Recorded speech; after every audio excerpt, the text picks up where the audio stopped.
close to you.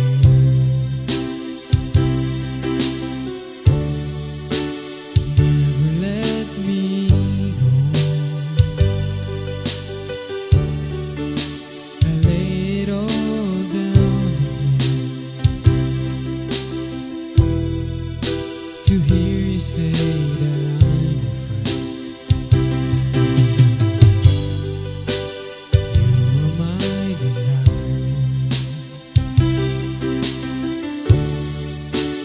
No one else will do. 'Cause nothing else could take your place. To feel the warmth of your embrace. Help me find a way. Bring me back to you. You're all I want. You're all I ever needed. You're all I want. Help me know you are near.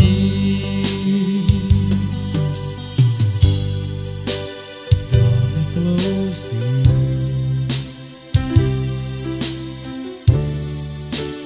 Never let me go.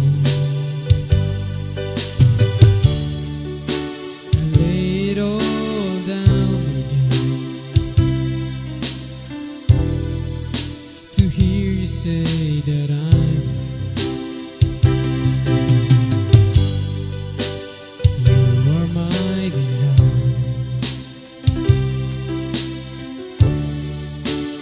No one else will do. 'Cause nothing else could take your place.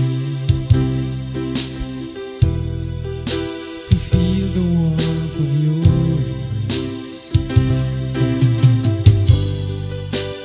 Help me find a way.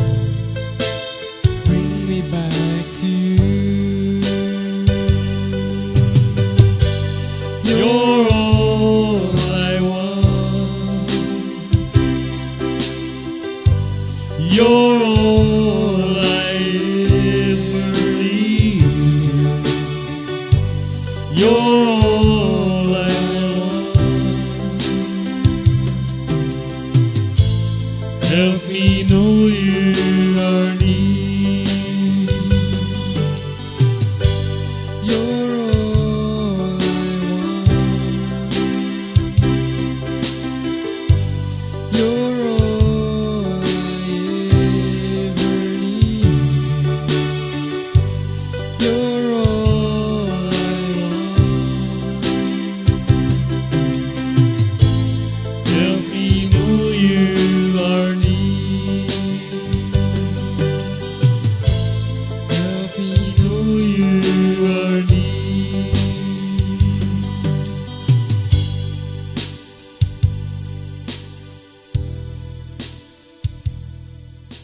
Magandang hapon po sa ating mga kapatid na patuloy na nanonood at sumubaybay sa programa natin sa Facebook Live ngayong hapon dito sa Canada at madaling araw po sa atin sa Pilipinas.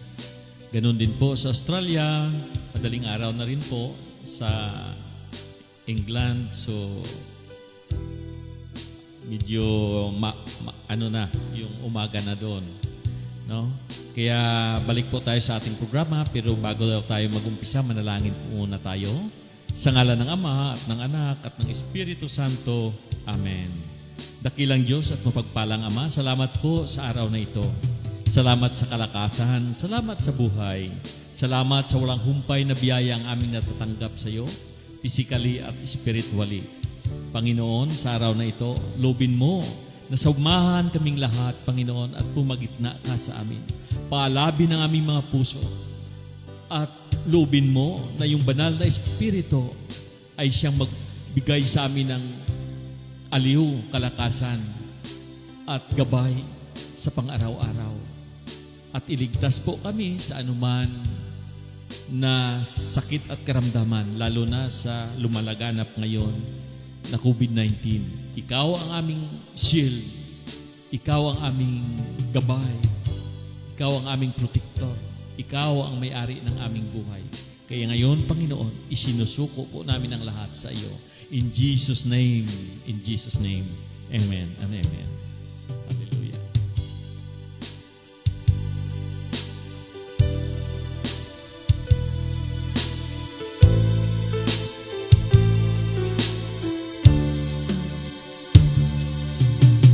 Jesus, We enthrone you. We proclaim you are King. Standing in the midst of us, we raise you up with our praise. And as we worship build your throne, and as we worship build your throne, and as we worship build your throne, come Lord Jesus and take your place. Lift up your hands to the coming King. Bow before Him and adore Him, sing to His majesty. Let our praises be pure and holy. Give Him glory to the King of Kings.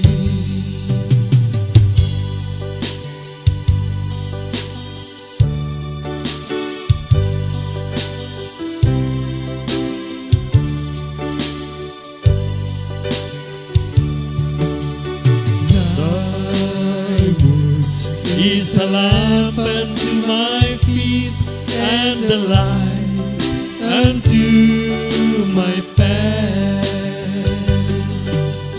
Thy words is a lamp unto my feet and a light unto my path.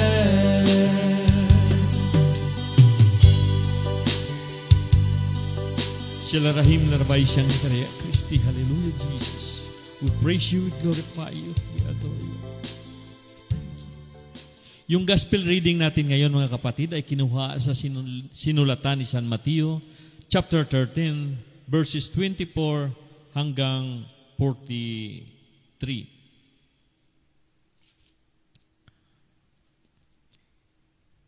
Ang talinhaga tungkol sa damo at triguhan. Inilahad din ni Jesus ang talinhagang ito sa kanila. Ang paghahari ng Diyos ay katulad nito. May isang taong naghasik ng mabuting binhi sa kanyang bukid.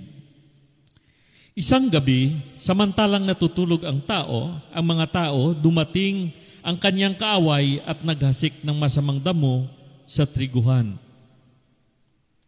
Nang tumubo ang trigo at magkauhay, lumitaw rin ang masamang damo. Kaya't lumapit ang mga alipin sa puno ng sambahayan at sinabi rito, "Hindi po ba mabuting binhi ang inihasik ninyo sa inyong bukid? Bakit po may damo ngayon?" Sumagot siya, "Isang kaaway ang may kagawa nito."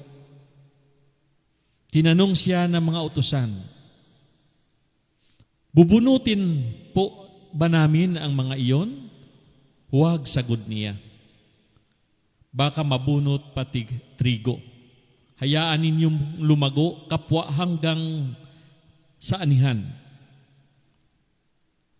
Pag-aani, sasabihin ko sa mga tagapag-ani, tipunin muna ninyo ang mga damo at iyong pagbigkis-bigkisin upang sunugin at ang trigo'y inyong tipunin sa aking kamalig.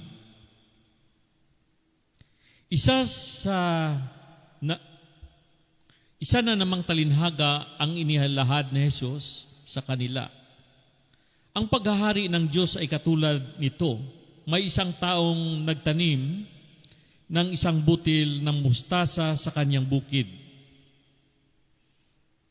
Pinakamaliit ito sa lahat ng binhi, ngunit kapag natanim na at lumago ay nagiging pinakamalaki sa lahat ng gulay. Ito'y nagiging punong kahoy, ano pat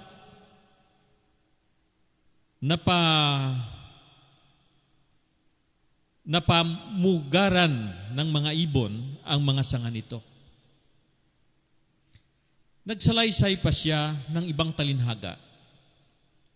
Ang paghahari ng Diyos ay katulad ng libadura na inihalo ng isang babae sa 3 takal na harina at umalsa ang buong masa. Sinabi ni Jesus sa mga tao ang lahat ng ito sa pamagitan ng mga talinhaga at wala siyang sinabi sa kanila nang hindi gumamit ng talinhaga. Ginawa niya ito upang matupad ang sinabi ng propeta. Magsasalita ako sa kanila sa pamagitan ng mga talinhaga, inahayag ko sa kanila ang mga bagay na nalilihim mula ng likain ang sanlibutan. Pagkatapos iniwan ni Jesus ang mga tao at pumasok sa bahay. Lumapit ang kanyang mga alagad at sinabi sa kanya, ipaliwanag po ninyo sa amin ang talinhagang tungkol sa masamang damo sa bukid. Ito ang tugon ni Jesus. Ang anak ng tao ay naghahasik ng mabuting binhi. Ang bukid ay ang sanlibutan. Ang mga taong pinaghaharian ng Diyos ang mabuting binhi at ang mga taong pinaghaharian ng dyablo ang masasamang damo. Ang kaaway na naghasik ng mga iyon ay walang iba kundi ang dyablo. Ang pag-aani ay katapusan ng daigdig at ang mga anghel ang mga tagapag-ani.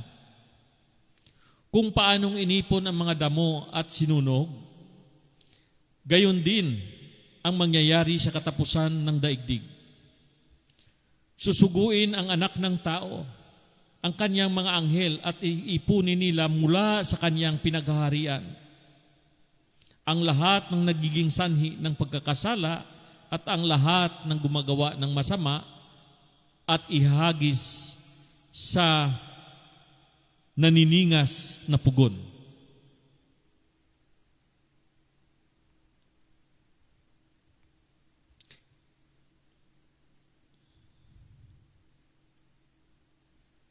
Dooy magnanangis sila at manggagalit ang kanilang ngipin at magliliwanag na parang araw ang mga matuwid sa kaharian ng kanilang Ama. Ang may pandinig ay makinig. Mga kapatid, ito po ang mabuting balita ng ating Panginoong Hesukristo. Praise you, Lord Jesus. We glorify you. Be it unto me according to your word, according to your promises. I can stand secure, carved upon my heart, the truth that set us free. According to your word, so be it unto me.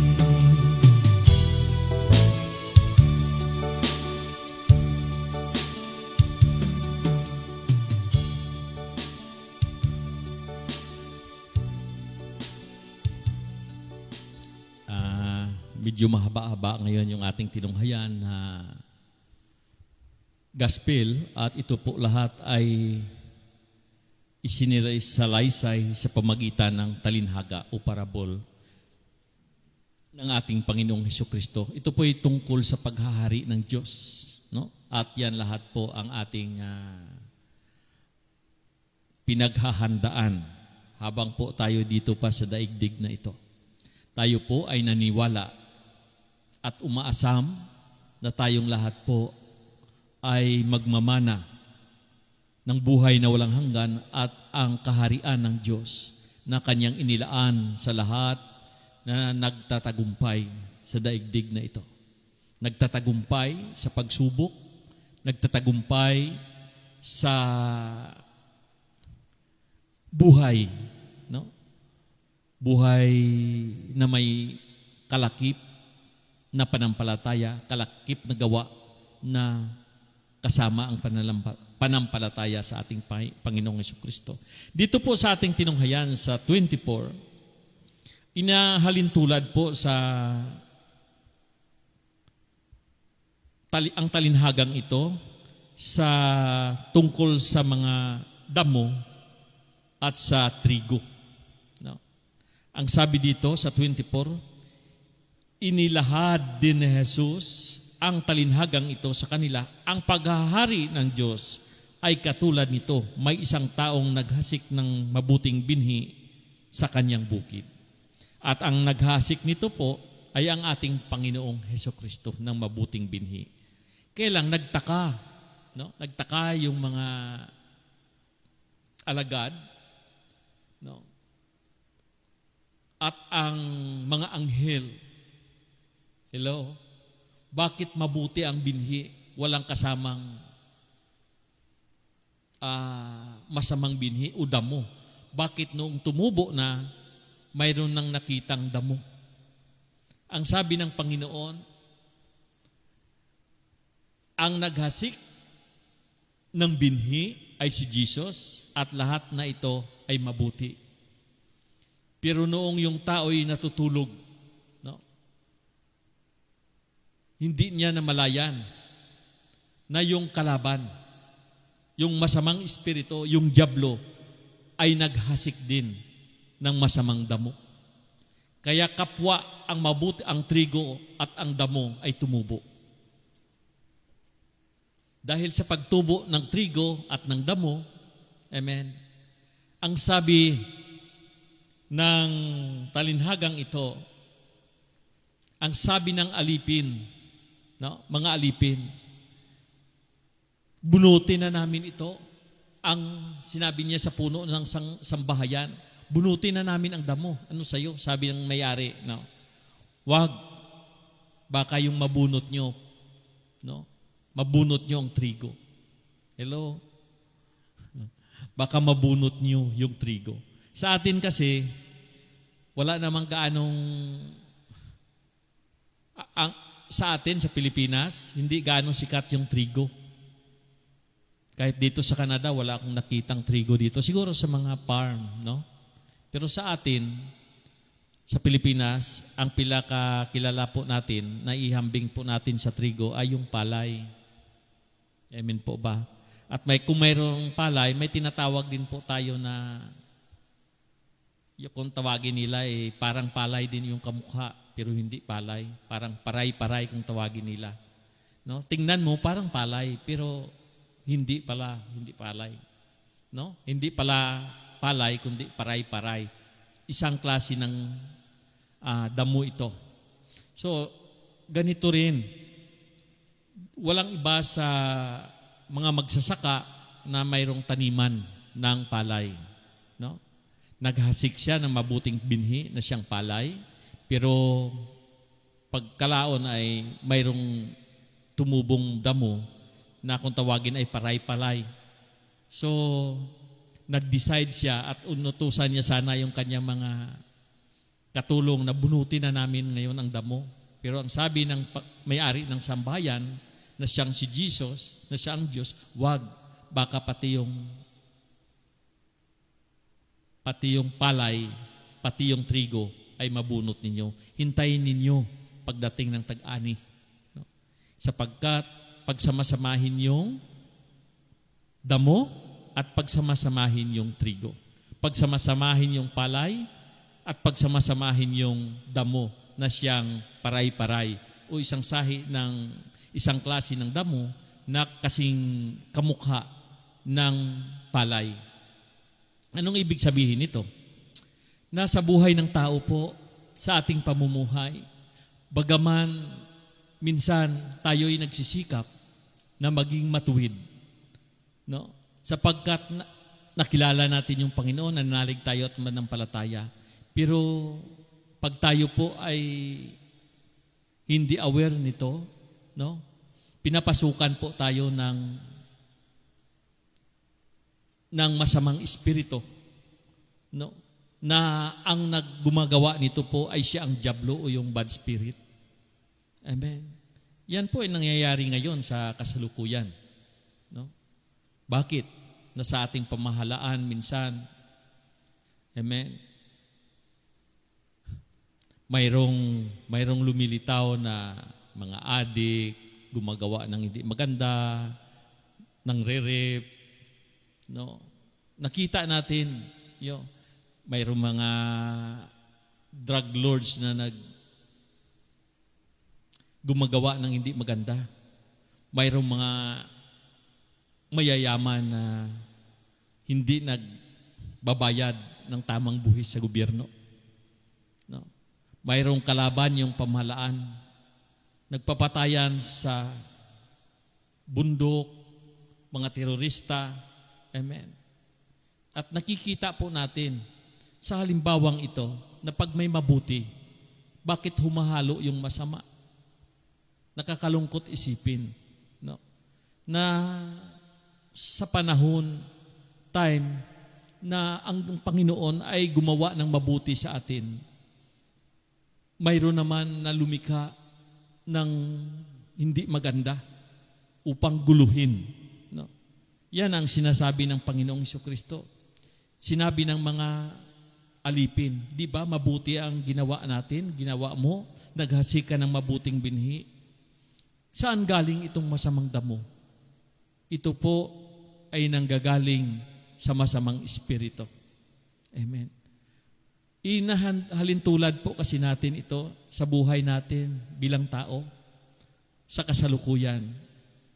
No? Ang tao ay nilikha ng Diyos sapagkat mahal niya ito. Pinagkalooban niya ito ng buhay, pag-iisip, damdamin. Pero anong nangyari? Minsan, ang taong ito na minahal ng Diyos, nilikha niya dahil mahal niya, na ang kanyang layunin na suklian ng tao ang pagmamahal ng Diyos. Ibalik niya yung pagpuri sa kanyang paglikha. Pero anong ginawa? Minsan ang taong ito ay instrumento ng masamang espiritu. No. Ganito ang nangyayari sa kasalukuyan. Sino ba ang gumagawa ng hindi ayon sa kalooban ng Diyos? Di ba yung tao rin? Sino yung gumawa ng kalooban ng Diyos? Di ba tao rin? So, saan ang gagaling ang masama at mabuti sa kalooban ng tao? Dito po sa ating kalooban. Ang sabi ng banal na salita sa unang Korinto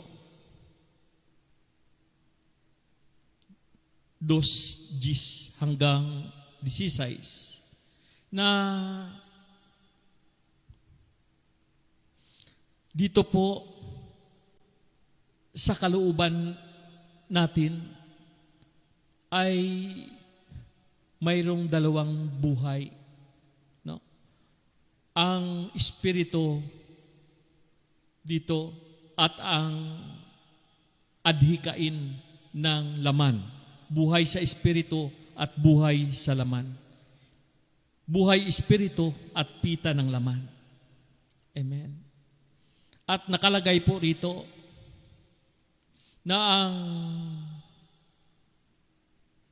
mga gawa ng Panginoon sa pamagitan ng kanyang banal na espiritu ay hindi maunawaan ng tao na walang gifts of the Holy Spirit. Para sa kanila, ito ay walang kwinta. walang kwinta ito para sa kanila. Maganda mga kapatid, basahin ko po sa inyo ang nakalagay dito sa unang Korinto, 1 Corinthians 2, verses 10 hanggang 16. Ito po ang nakalagay po rito.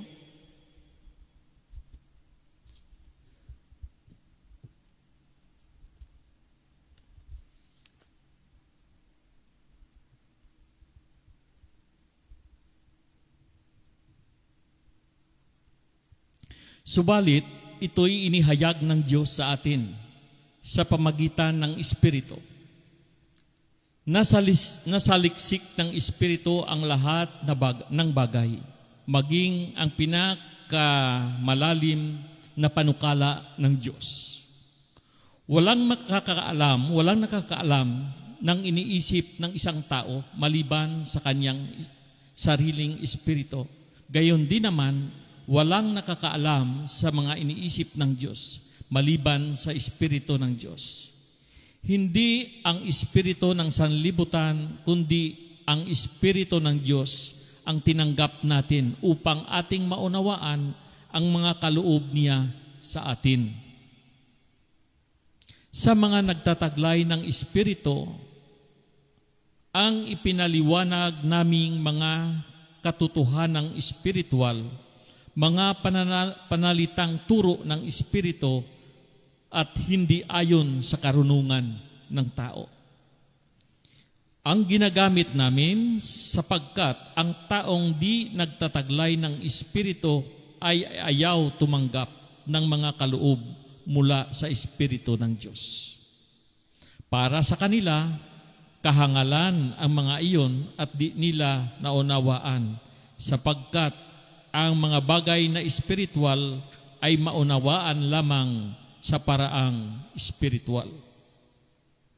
Naunawaan ng taong nagtataglay ng Espiritu ang kahalagahan ng bawat bagay. Ngunit walang nakakaunawa sa kanya. Ganito ang nasasaad sa kasulatan.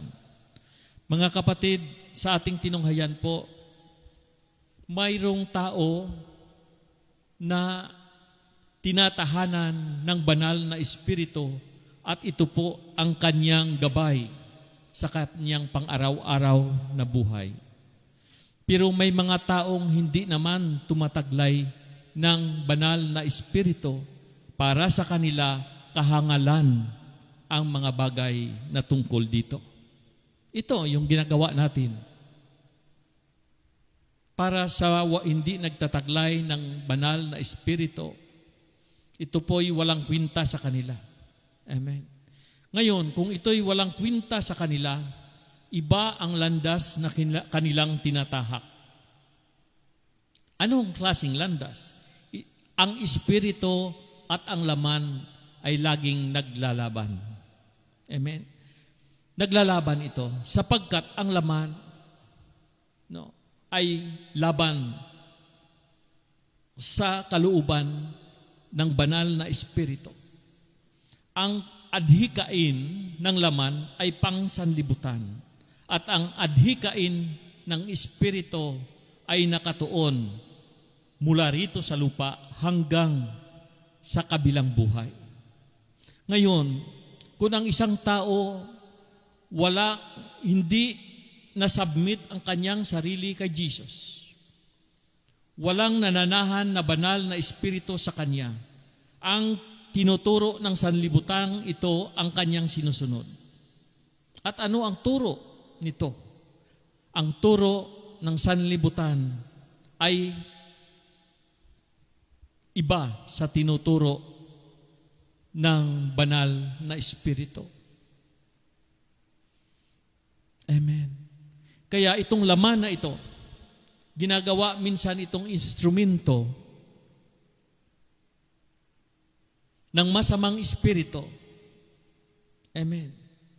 At ito ay inahalintulad sa masamang damo na likha ng dyablo. Ang masamang espiritu ay naghasik ng masamang damo. Una, dito po sa loob ng puso ng tao. At gawin niya itong instrumento, gawin ng masamang instrumento, itong tao na hiwalay kay Jesus. Diyan siya gumagawa ng anuman na ikasisira ng kanyang kapwa. Pag walang banal na espiritu sa isang tao, sapagkat hiwalay siya kay Jesus, at hindi niya isinuko, hindi siya binyagan, walang nangaral sa kanya, mayroong masamang espiritu na gumagamit sa kanya, at ito po'y inahalintulad sa masamang damo. Ang sabi ng alipin sa ating tinunghayan, di ba mabuting binhi ang itinanim mo? Bakit may lumabas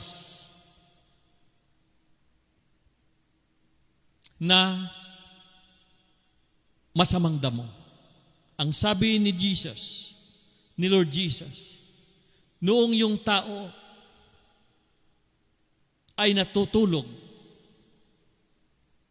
dumating yung dyablo at naghagis ng masamang damo. Amen. Pag hindi po tayo, tulog po tayo sa panampalataya, hindi po tayo aware sa tinuturo ng ating simbahan, itinuturo ng salita ng Diyos, diyan po tayo pinapasok ng masamang espiritu. Madali po tayong pasukan. At ino-overpower tayo ng bad spirit. At gawin tayong instrumento para mawasak ang ating tahanan, ang ating barangay, ang ating bayan, ang ating city, ang ating bansa, ang buong mundo. Bakit nagkalaban-laban ang tao sa buong mundo? Bakit? Sapagkat walang iba na naglalaban-laban dito sa mundo, dalawa lang, ang masama at ang mabuti. Kailan pa man, hindi sila magkakasundo. Ang mabuti ay inihalintulad sa mabuting binhi. At ang masama na siyang inihagis ng masamang espiritu, ginawa ng espiritu, ang masamang binhi, nagawa ng dyablo ay ang masama. So, pag gusto ng mabuti ng Holy Spirit, gusto niya gumawa ng mabuti, galit yung masamang espiritu. Amen. Pag gusto ng masamang espiritu, ayaw ng Holy Spirit. So naglalaban-laban sila. Ngayon, ang gusto ng mga alipin, nawakasan ito. Ang masamang espiritu, bunutin ito. Pero ang sabi ng may-ari ng sambahayan, wag muna.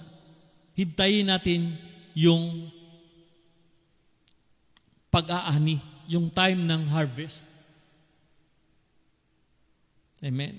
Hintayin natin. Kasi pag bunutin ngayon, baka pati yung mabuting binhi ay mabunot ninyo. Amen.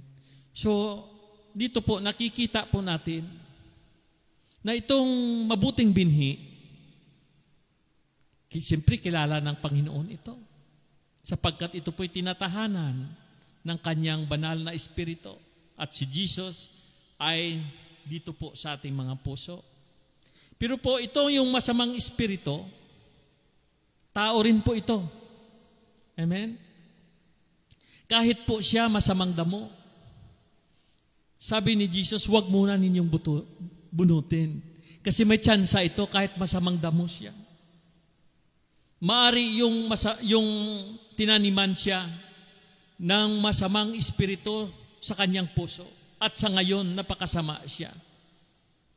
Pero darating ang araw, masamang damo man siya, binigyan siya ng tsansa hanggang dumating yung anihan. Kaya ang sabi ng Panginoon, huwag mo niyo munang bunutin. Huwag muna ngayon. Kasi bigyan ko muna ng tsansa itong mga masamang damo na magbalik loob sa akin. Hello? Amen? Kaya, kung titingnan po natin, ano ang ginagawa ng simbahan?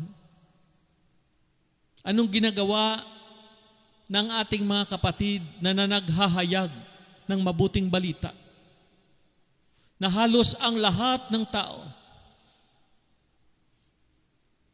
ay gustong mabahaginan ng mabuting balita upang hindi mapahamak habang may time pang natira sa masamang damong ito. Na gusto ng Diyos, iligtas ka. Huwag niyo munang bunutin. Hintayin natin ang araw na kung saan time ng pag-aani, at yan ang time na ihiwalay natin yung masamang damo at ang trigo. Ang kahulugan nito na lahat ng masamang damo ay binigyan ng tsansa sapagkat itong masamang tao o ng masamang damo ay nakapaloob sa tao na ito. Binibigyan po kayo ng tsansa, mga kapatid, kung kayo'y hindi pa tumanggap sa Panginoon. Tandaan po natin, napakaiksi ng buhay ng tao. Habang may time tayo, bumalik loob po tayo kay Jesus. Bumalik loob po tayo sa simbahan upang matanggap natin ang inilaan ng Diyos sa atin na buhay na walang hanggan, kapayapaan. Tandaan po natin ang inilaan ng Diyos para sa atin. Ang lahat na nanalig kay Jesus.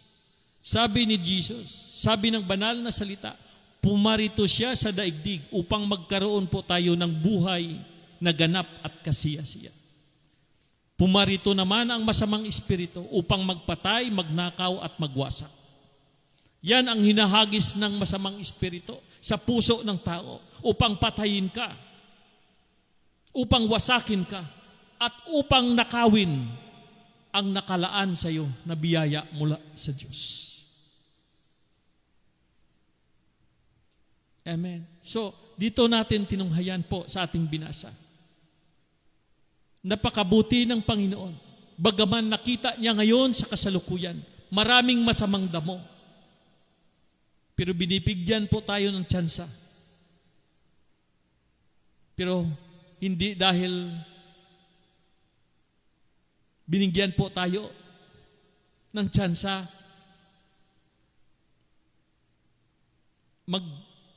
paisi-isi lang po tayo. Patuloy tayo sa paggawa ng masama. Tandaan po natin na sa araw na tayo'y mamatay at hindi po tayo nakapagbalik loob sa Diyos. Yan ang araw na tayo po ay hatulan. At ayon sa banal na salita na ating tinunghayan, ang sino man na hindi nananalig at nanampalataya kay Jesus, at ang hindi nagbalik loob sa Diyos, hindi nagsisisi sa kanyang mga kasalanan, ay ihahagis sa apoy ng impyerno. Amen. Hallelujah.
dito po sa Galatia 5:16, ito po ang nakasulat po dito mga kapatid. Ito ang sinasabi ko sa inyo, ang Espiritu ang gawin ninyong patnubay sa inyong buhay at huwag ninyong susundin ang pita ng laman. Sapagkat ang mga pita ng laman ay laban sa mga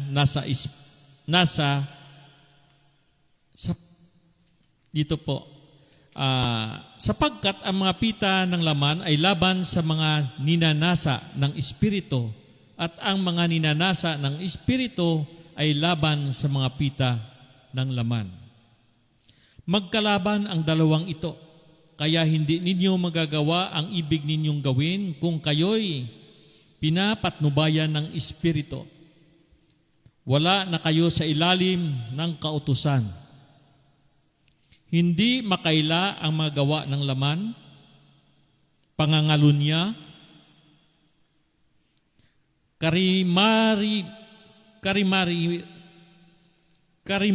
rimarim na pamumuhay, kahalayan, pagsamba sa Diyos-Diyusan, pangkukulam, pagkapuot, pagkagalit, pagpanibugho, kasakiman, pagkabahabahagi, pagkakampi-kampi, pagkainggit, paglalasing, walang taros na pagsasaya, at iba pang tulad nito, binabalaan ko kayo, tulad nung una, hindi tatanggapin sa kaharian ng Diyos ang gumagawa ng gayong mga bagay. Amen. So, sino itong masamang damo?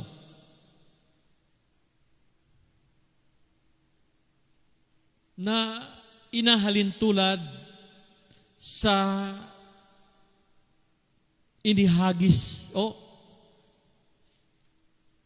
hinahalin tulad sa ginawa ng dyablo.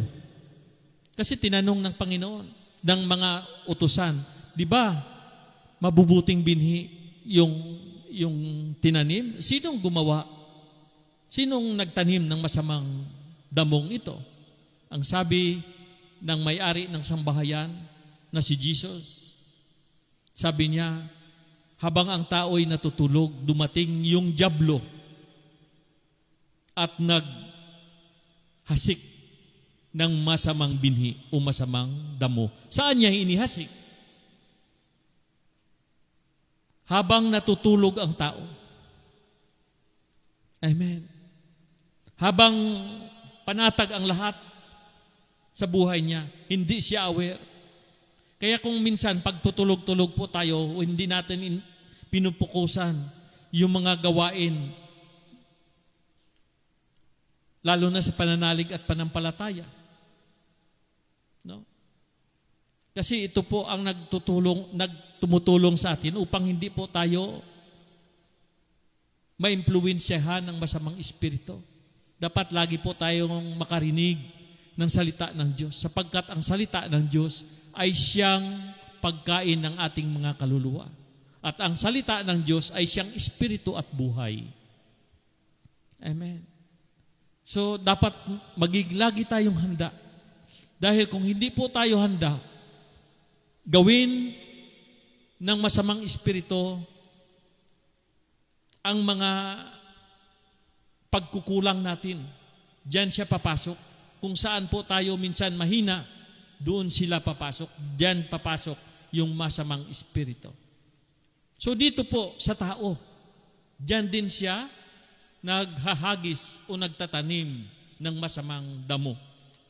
Sa ating tinunghayan sa Galatia 5:16, binasa po natin itong mga ginagawa ng tao na hindi ayon sa kalooban ng Diyos. Ang sabi ni San Pablo Apostol sa Galatia, ang gumagawa nito, binabalaan ko kayo, hindi kayo makapapasok sa kaharian ng langit. Amen. Biruin mo, kasakiman, pagkabahabahagi, pagkakampi-kampi, pagkainggit, paglalasing, ang uminom. Hello? Ang uminom, kunti, hindi masama. Ang masama yung paglalasing, hindi mo na alam yung iyong ginagawa. Maraming nangyayari pag ang isang tao'y lasing na. Minsan lumalabas sa bunganga niya, hindi na maganda. At naging dahilan na magkaroon na ng kaguluhan. Amen. Pagkakampi-kampi. Siyempre, paglasing ka na, kamag-anak sa kamag-anak, kampi-kampihan na yan. Amen? Kaguluhan ang dating nito. No? Kampi-kampi. Kahit hindi na tama, dahil kamag-anak, kampihan na lang.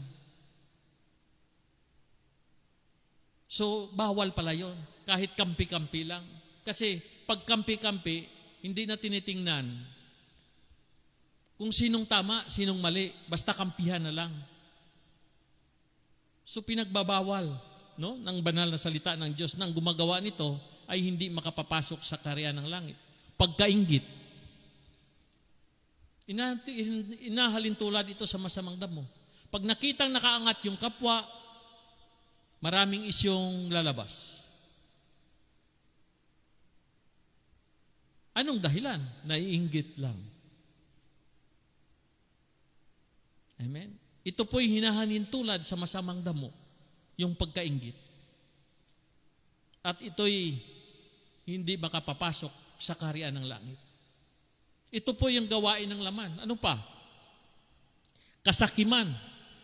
Binigyan mo ng tama para sa kanya, hindi pa gusto. Pagtalikod, nakawin pa yung iba. Haharap sa iyo, ngingiti-ngiti. Tatawa-tawa. Pag nakatalikod ka, binigyan mo na sa kamay hanggang siko kunin pa sa iyo. Kasakiman. Ano pa?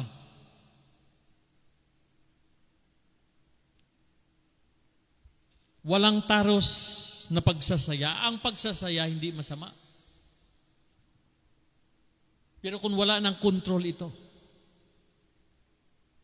nakikita minsan, pag ang tao'y hindi na kumikilala sa Diyos, sumasayaw, hinuhubad yung lahat, labas ng lahat sa harapan niya. Sumisigaw, naglalasing.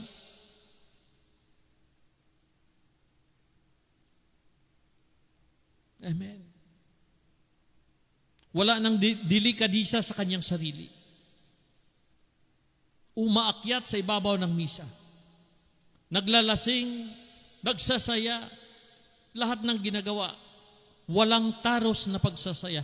Ibig sabihin, wala nang pakundangan sa ginawa niya sa kanyang sarili. Lamang na siya ay sumaya. Ano pa?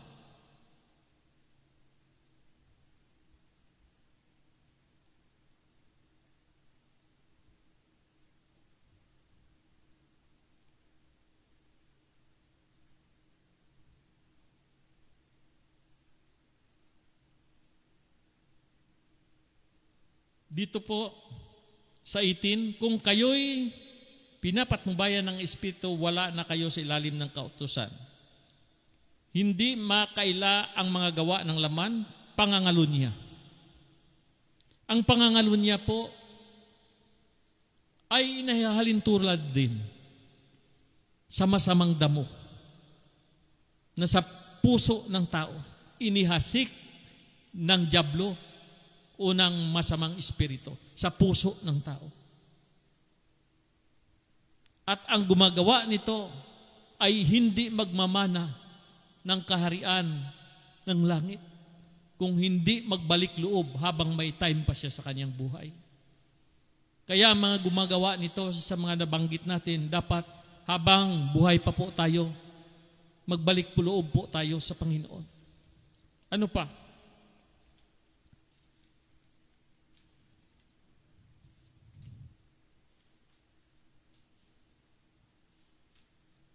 karimarimarim na pamumuhay. Ito pong pamumuhay na karimarimarim, ito yung pamumuhay na wala ng kontrol. No? Wala ng kontrol. Sa loob ng bahay, sigaw dito, sigaw doon, mura dito, mura doon.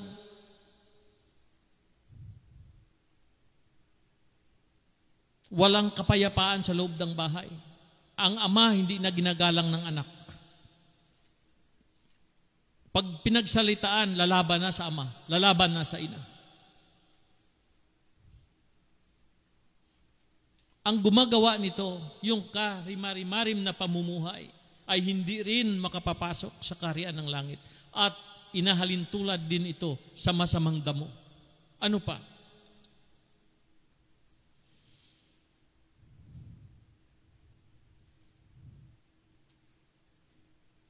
Kahalayan. Ang kahalayan po ay inihantulad sa ginagawa natin sa telebisyon, manunood ng mga porn,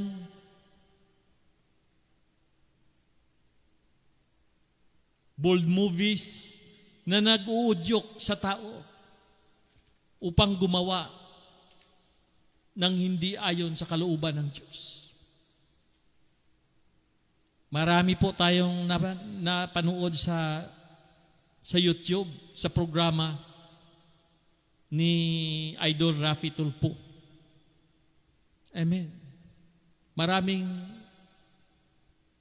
ginagawa ng kahalayan. No? Binabastos yung babae.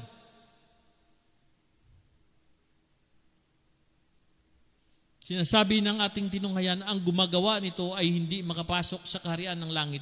Ito'y isang halimbawa ng masamang damo. Ano pa?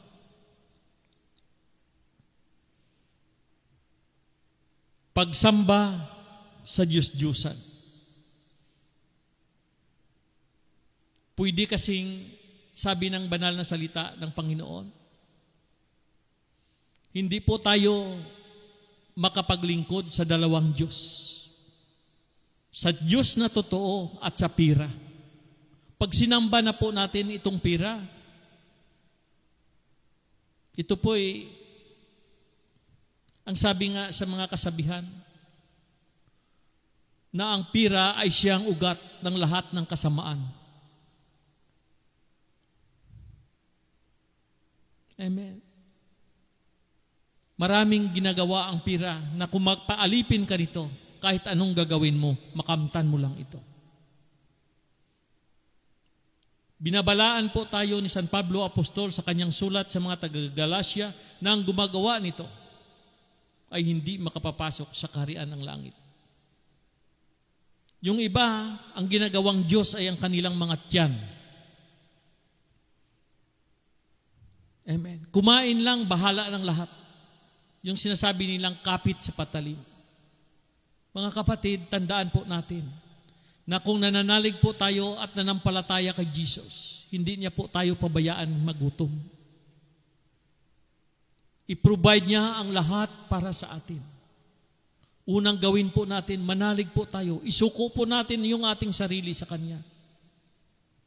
At kung tayo po'y namumuhay ayon sa kalooban ng Diyos, makahingi po tayo sa Ama in the name of Jesus at ipagkaloob niya po sa atin ang ating mga kailangan, ang ating pangangailangan. Ang sabi ng libro ng Salmo at sa libro ng Sirak, sabi niya doon, matanda na ako. Puti na ang aking buhok. Pero wala pa akong nakita na tao na nananalig at nanampalataya sa Diyos at gumagawa ng mabuti na pinabayaan ng Diyos.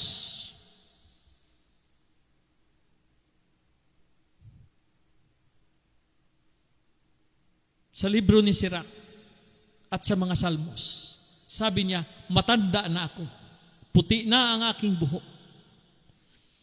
Pero wala pa akong nakitang tao na gumagawa ng mabuti at kalooban ng Diyos na pinabayaan ng Diyos. Totoo na kahit nasa kamay po tayo ng Panginoon, dumaranas po tayo ng iba't ibang pagsubok. Pero kailan pa man, ito po ay malagpasan po natin sapagkat kasama natin ang Diyos. Kung ang maya, ang ibon hindi niya pinabayaan, mas mahal pa po tayo sa mga ibon at sa mga maya. Alam ng Diyos ang ating kailangan. At may lakas ng loob po tayong humingi sa Kanya kung gumagawa po tayo ng mabuti.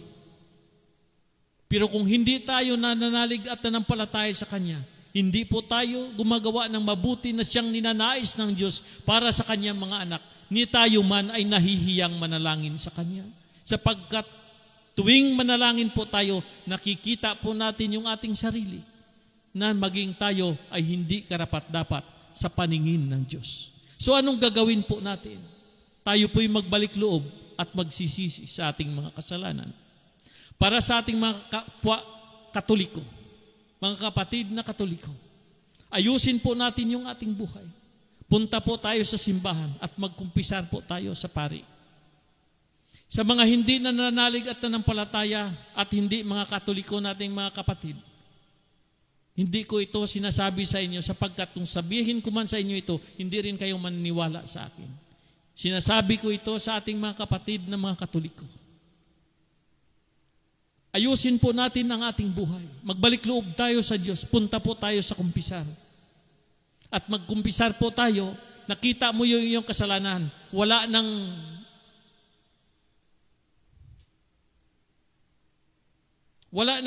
ibig sabihin doon. Pag nagkumpisar po tayo, alam mo yung kasalanan mo, huwag ka nang gumawa ng istorya doon sa pari dahil dubli kasalanan mo. Nagkumpisar ka nga doon, sinabi mo kasi, tapos gagawa ka ng kasi, ganito yan, padre. Alam mo, ganito, ganyan.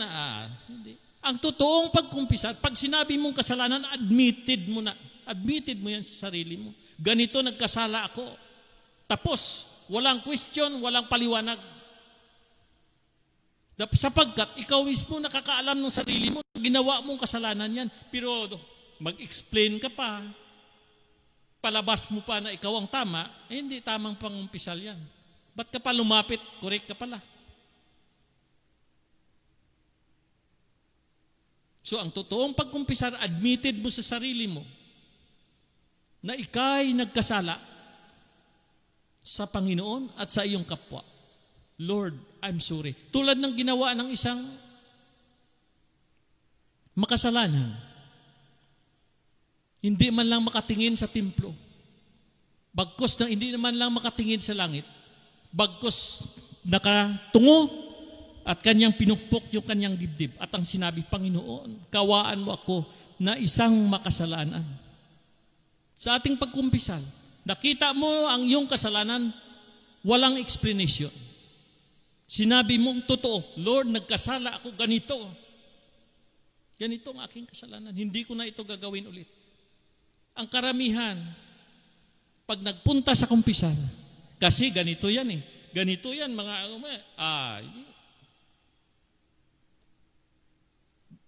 ikaw palang tama eh.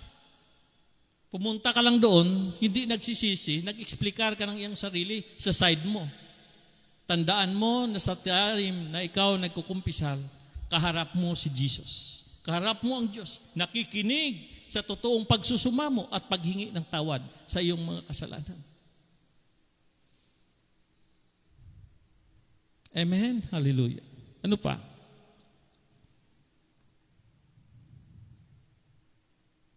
Pangkukulam. Sa pangkukulam kasi, alam natin yung kulam eh. Amen? Barang, ano pa man na kulam, pamaraan, alam natin yan. Hindi lang nabanggit yung horoscope, yung palm reading,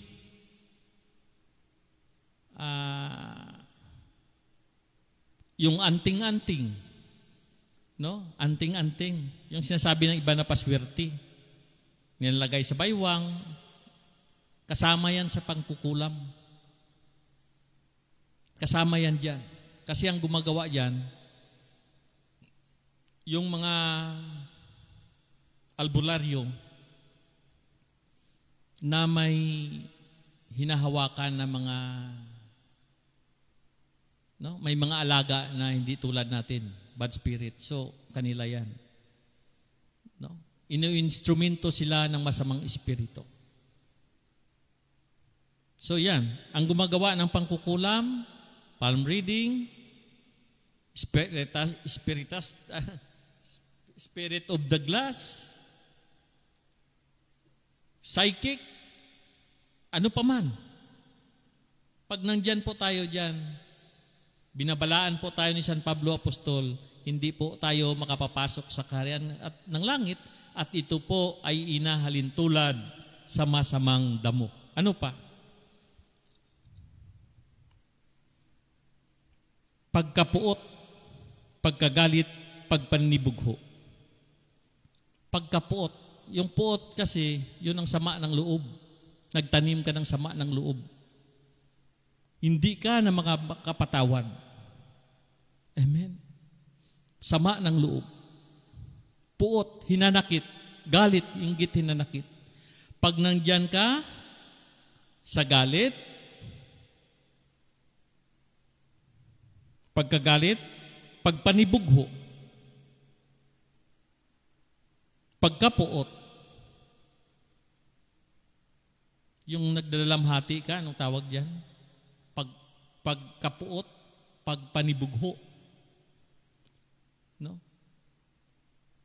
Kaya minsan, pag ang tao nandito po sa pagkapuot, pagpanibugho,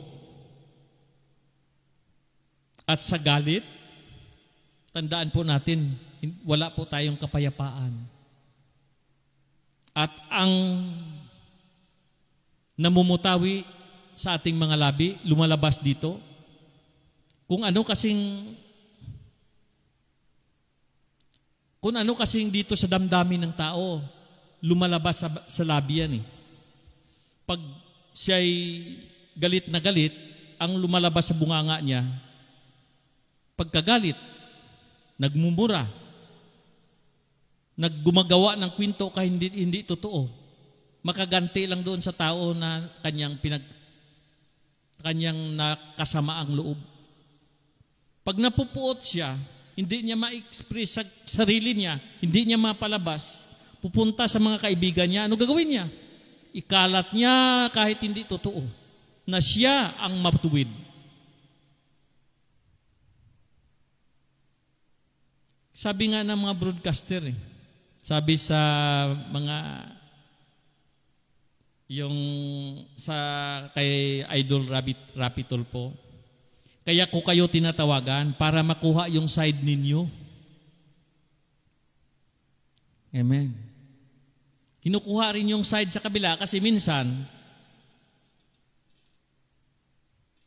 pag siya ang nagsumbong, pakinggan, pero tatawagan yung kabilang side. Bandang huli na baliktad, siya pang nagsumbong, siya palang may kasalanan. Siya pa palang may kasalanan. So kinukuha yung side ng bawat isa.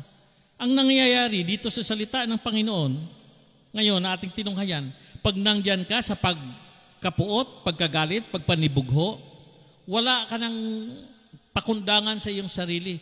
Pag anong lumalabas sa labi mo, sasabihin mo yan doon sa tao, hindi man lang makuha ang side ng pinaggagawan mo ng kwento na hindi totoo. Pero kung makuha yung kanyang side, nakikita na ikaw ang nagkalat, ikaw palang mali.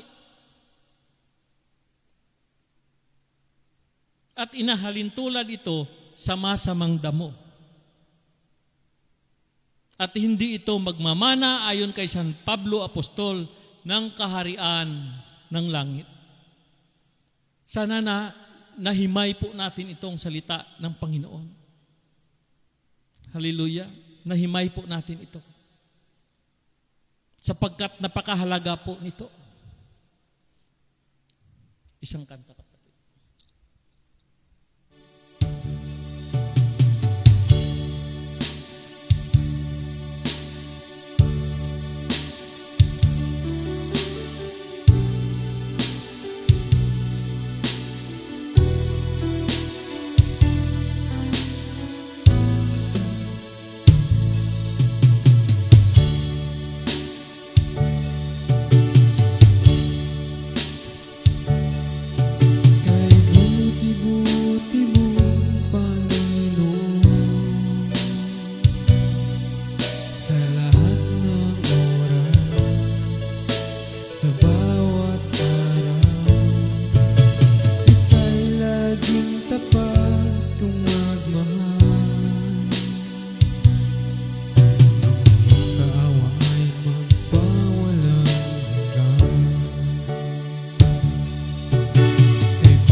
Dito po mga kapatid sa 31. Isa namang talinhaga ang inilahad ni Jesus sa kanila, ang paghahari ng Diyos ay katulad nito. May isang taong nagtanim ng isang butil ng mustasa sa kanyang bukid.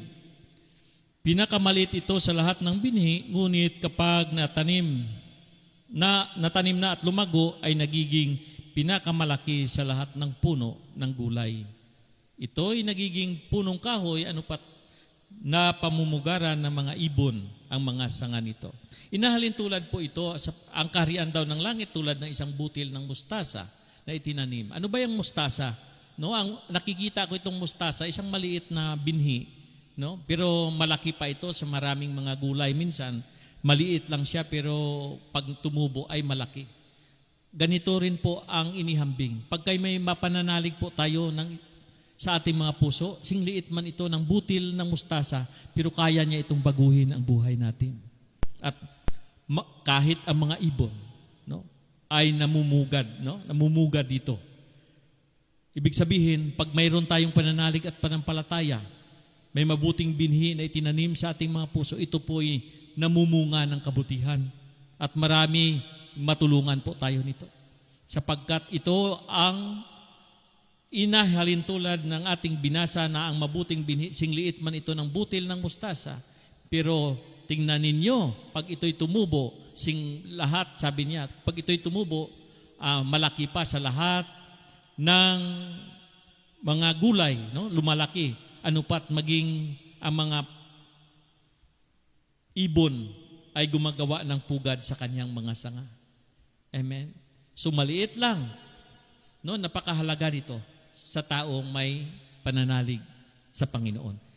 Ang kanyang pananalig at panampalataya, maging liit man ang butil ng mustasa, pero kung ito po ay dito sa ating mga puso, hindi ito pabayaan ng Diyos na maging singlaki lang ng butil ng mustasa. Darating ang araw, singlaki ng munggo, singlaki ng mais, singlaki ng hanggat sa, amen? Hanggat sa lumaki, hanggat dalhin niya ito ang hanggat magbubunga ito ng kaligtasan at magmamana po tayo ng buhay na walang hanggan.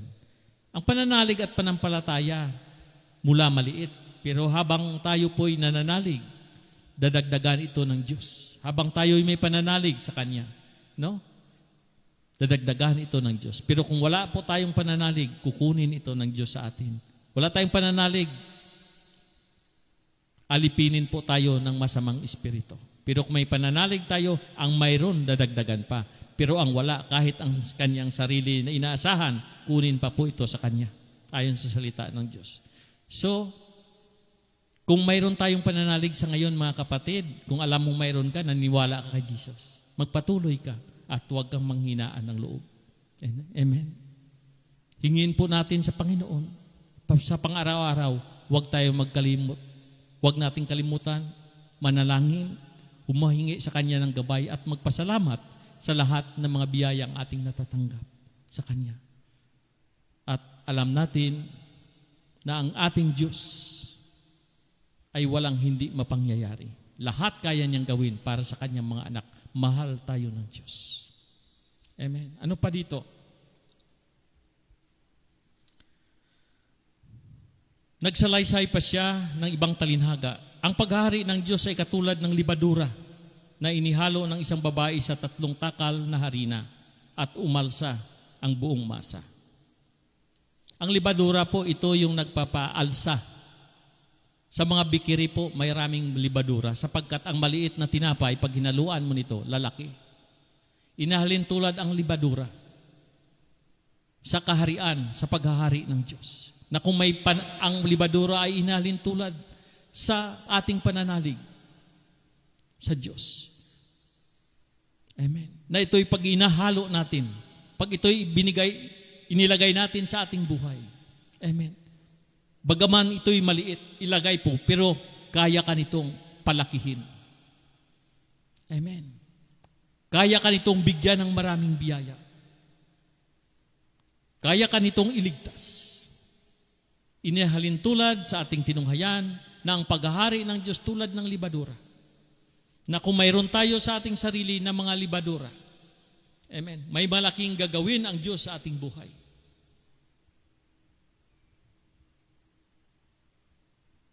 Tingnan mo yung tinapay. Bakit libadura yung inihalin tulad ng Panginoon dito? Sapagkat ang libadura, pag gagawa ka ng cake, lagyan mo ng itlog, lagyan mo ng libadura, at maliit pa lang yan, pero pag naluto, tingnan mo, lalaki. Ganon ang paghahari daw ng Diyos. Pag ang isang tao may pananalig at panampalataya, maraming magawa ang Diyos sa kanyang buhay. Amen. Ililigtas ka nito. No? At bigyan ka ng iba't biyaya mula sa Kanya. Sapagkat kung mayroon kang pananalig at manampalataya sa Diyos, makahingi po tayo anuman ang ating kailangan sa Kanya. Kaya nitong iangat ang iyong buhay. Bibigyan ka nito ng iba't ibang klaseng blessing. Bibigyan ka nito ng gantimpala kung mayroon kang pananalig at panampalataya sa Kanya. Libadura, isang maliit na bagay lang. Pero pag inilagay mo sa tinapay, nag-i-expand ang tinapay, lumulubo ito.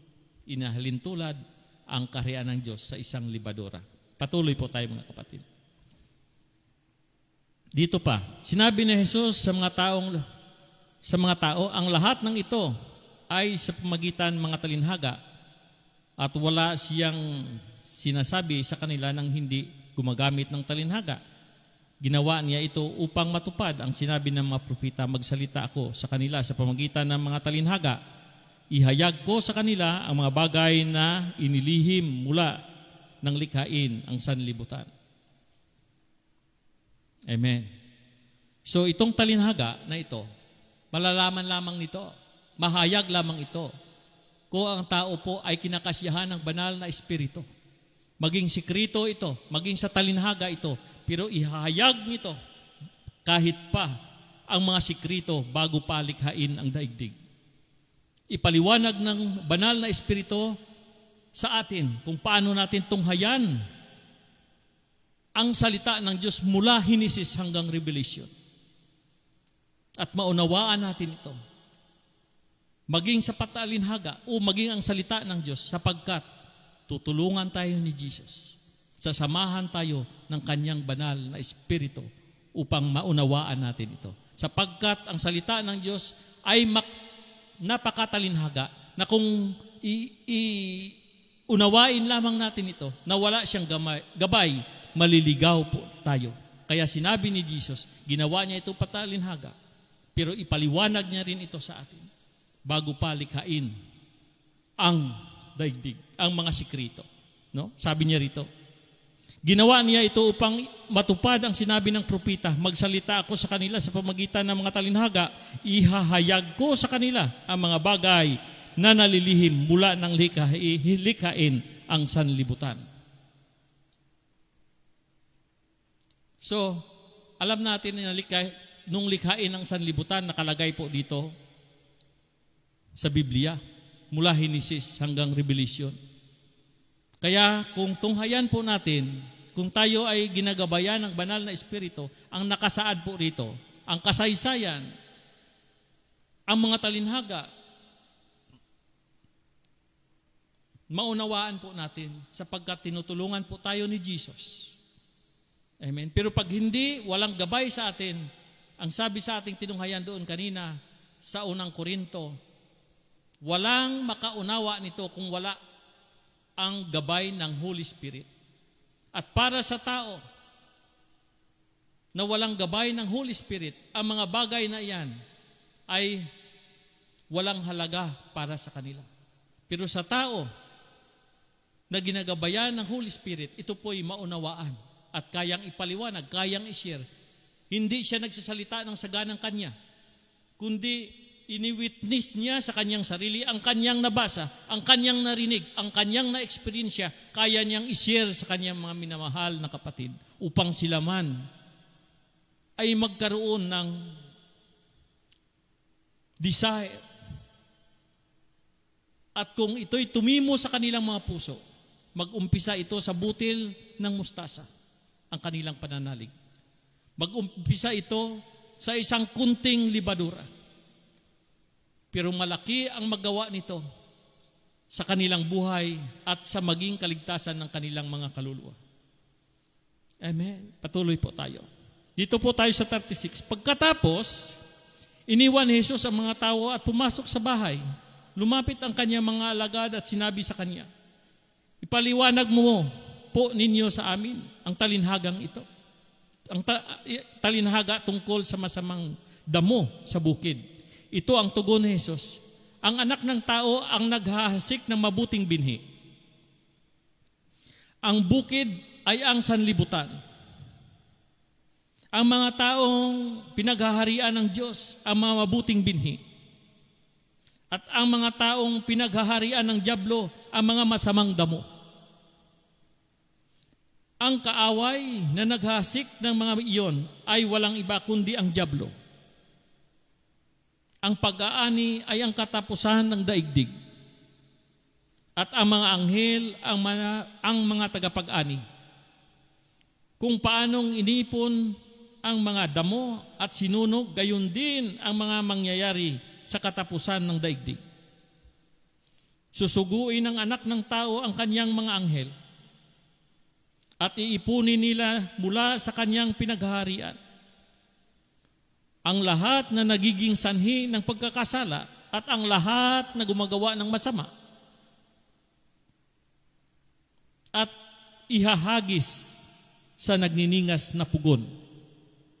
Dooy mga mananangis sila at mga ngalit ang kanilang ngipin at magliliwanag parang araw ang mga matuwid sa kaharian ng kanilang Ama. Ang may pandinig ay makinig. Ito ang mabuting balita nating tinunghaya. Amen.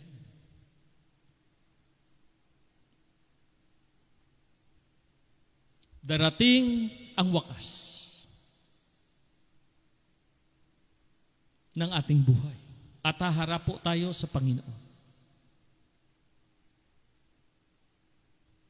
Lahat na pinagharian ng Diyos ay iipunin at magliliwanag sa kaharian ng kanilang Ama. At lahat ng masamang damo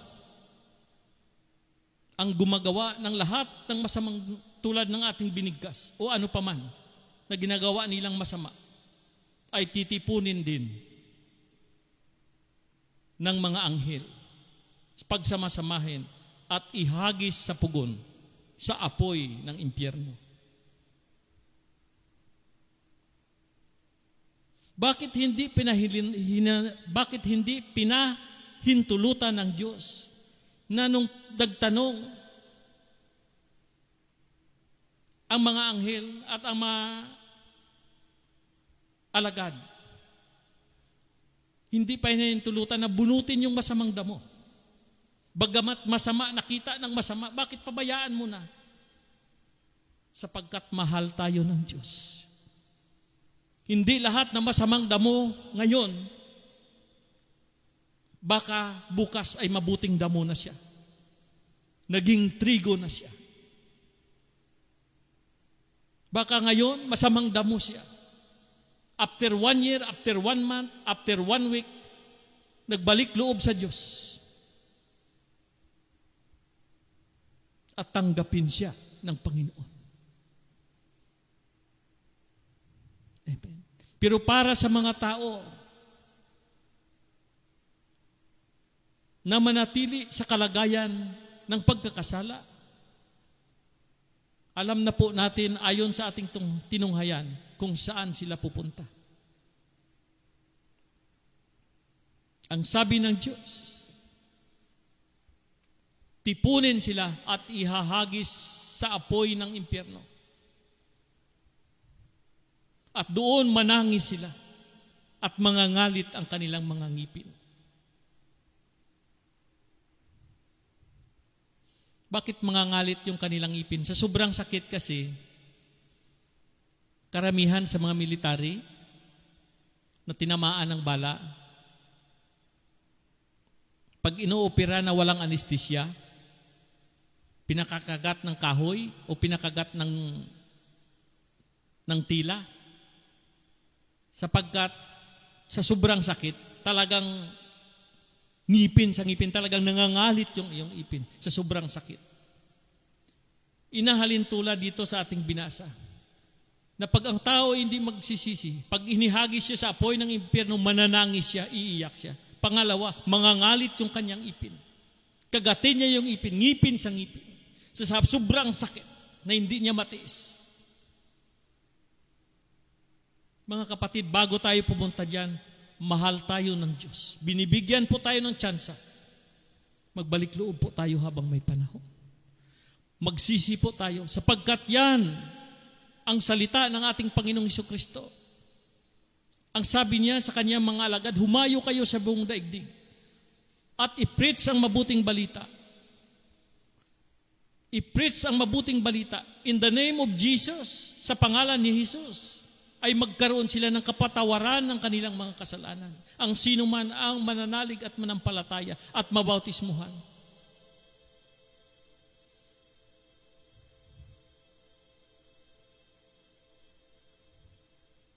Magkaroon ng kagalingan, magkaroon ng kapayapaan, at magkaroon ng kaligtasan ang bawat kaluluwa na nananalig at nanampalataya kay Jesus. Amen. Hallelujah.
Ang sabi ng banal na salita ng Panginoon, humayo kayo sa buong daigdig at i-preach ang mabuting balita. Ipaalam nyo sa kanila na ang lahat na nananalig at nampalataya kay Jesus at magsisisi in the name of Jesus ay patawarin sa kanilang mga kasalanan. Pagalingin ang mga may sakit at karamdaman. Buhayin ang mga patay. Dito po sa ating programa, naka-live po tayo ngayon sa Facebook. May mga kapatid po tayo na humihingi ng panalangin. Nagmi-message sa atin, mga kapatid, isipin po natin na walang malapit at malayo sa Panginoon. Kaya kayong abutin at pagalingin ni Jesus. Hawakan po ninyo ang inyong bahagi ng inyong katawan na gustong pagalingin ng ating Panginoong Hesukristo. Shilarahim larabay siyang karya Kristi.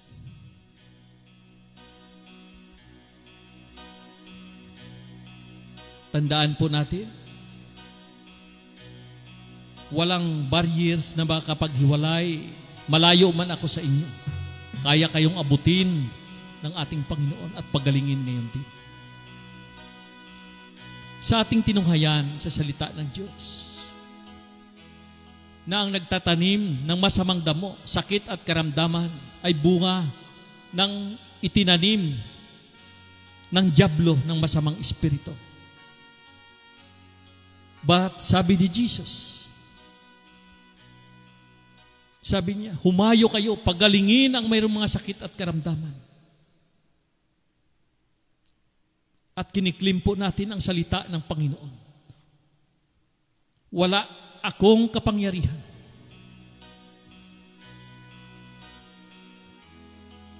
Pero si Jesus, nandirito po sa aking puso. At magagawa ng himala at kagalingan sa inyo, gagawa si Jesus. Kaya kayong pagalingin niyo. Ang sabi ni Jesus, palalayasin ninyo, paalisin ninyo ang masamang espiritu.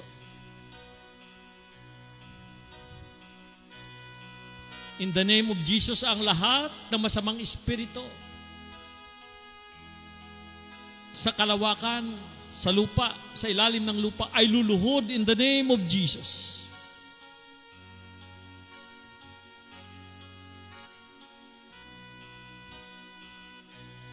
Ang masamang espiritu ngayon ay nanginginig sa takot. Alam ko ay nanginginig sa takot. Damag-dama ko ngayon ang Holy Spirit. Si Jesus ngayon ay gumagalaw sa inyong buhay. Ikaw kapatid na nanood ngayon, na may sakit at karamdaman, maging sino ka man, in the name of Jesus, and by the power of the Holy Spirit, I rebuke you bad spirit to out. Out in the name of Jesus. Lumabas ka ngayon din sa tao na yan.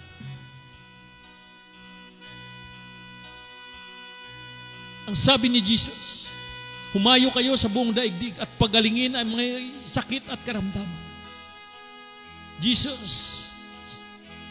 Si Jesus ay hindi nagsinungaling. Ngayon din kaya kayong pagalingin. Ikaw masama na espiritu ng kanser, sakit sa dugo, sakit sa puso, sakit sa utak, sakit sa nerves, sakit sa baga, sakit sa kidney, sakit sa atay,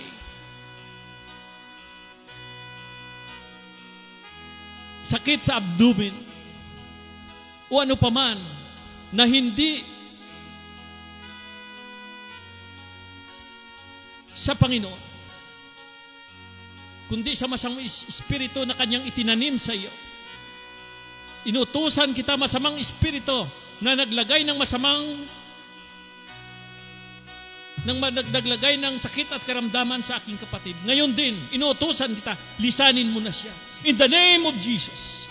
In the name of Jesus. In the name of Jesus and by the power of the Holy Spirit, receive the complete healing and deliverance in the name of Jesus Christ of Nazareth. Right now, be healed in Jesus' name. Be healed in Jesus' name. Be healed in Jesus' name. Touch! Touch! Touch! Be healed! Touch in Jesus' name. Be healed in Jesus' name. Tanggapin mo ang kagalingan. Thank you, Jesus. Mga kapatid, pasalamatan niyo ang Ginoo. Let's praise and say thank you to the Lord for the healing.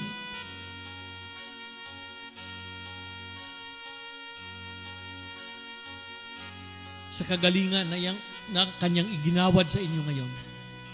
Sa pagpalaya sa inyo ngayon ni Jesus, pasalamatan niyo. Thank you, Jesus. Thank you, Jesus. Thank you, Jesus. Dabang-daba po natin yung banal na Espiritu ngayon. Si Jesus noon, ngayon at magpakailanman. Siya noon ay nagpapagaling. Siya noon ay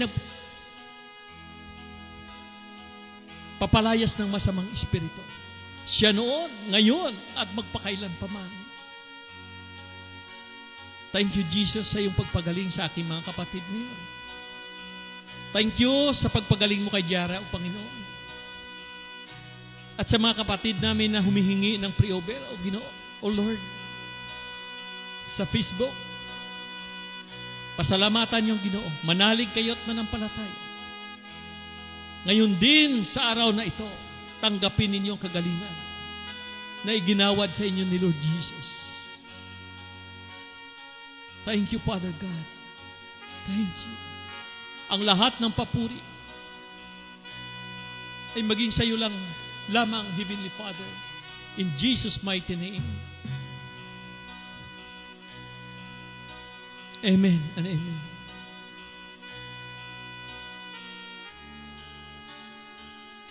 Heavenly Father, we lift up to you our brothers and sisters all over the world watching this program right now. In America, in Canada, in England, in Saudi Arabia, in Kuwait, in Oman, in Bahrain, in the Philippines, in Canada.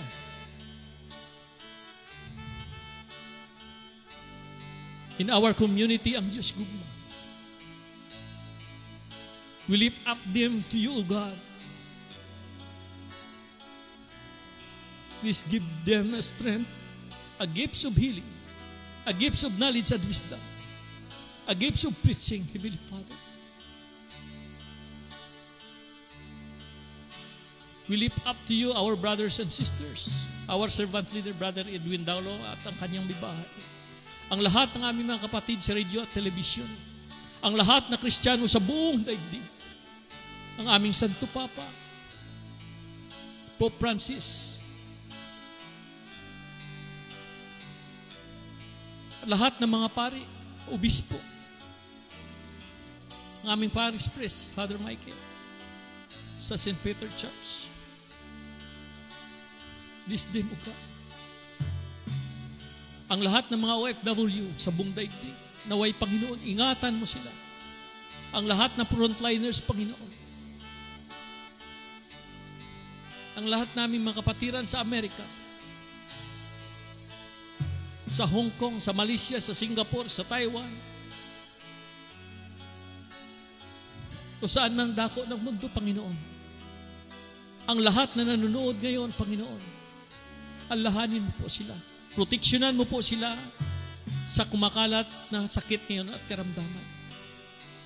At hinihiling po namin sa iyo, we pray and we praise you and we glorify you, Heavenly Father. And I ask you in the name of Jesus, Lord, pagalingin mo po ang mundo. Wakasan na ang COVID-19. I ask you in the name of Jesus, Christ of Nazareth. Hallelujah. Hallelujah. In the name of the Father, and of the Son, and of the Holy Spirit. Amen. Our Father who art in heaven, Hallowed be thy name, thy kingdom come, thy will be done on earth as it is in heaven. Give us this day our daily bread and forgive us our trespasses as we forgive those who trespass against us. And lead us not into temptation, but deliver us from evil. Holy Mary, Mother of God, pray for us sinners now at the hour of our death. Hail Mary, full of grace, the Lord is with you. Blessed are you among women, and blessed is the fruit of thy womb, Jesus. Glory be to the Father, and to the Son, and to the Holy Spirit, as was in the beginning, is now, and ever shall be, world without end. In the name of the Father, and of the Son, and of the Holy Spirit. Amen. Paghidayat sa inyong mga kapatid, hanggang sa muli, itong inyong kapatid, Brother Nelson. Bye-bye.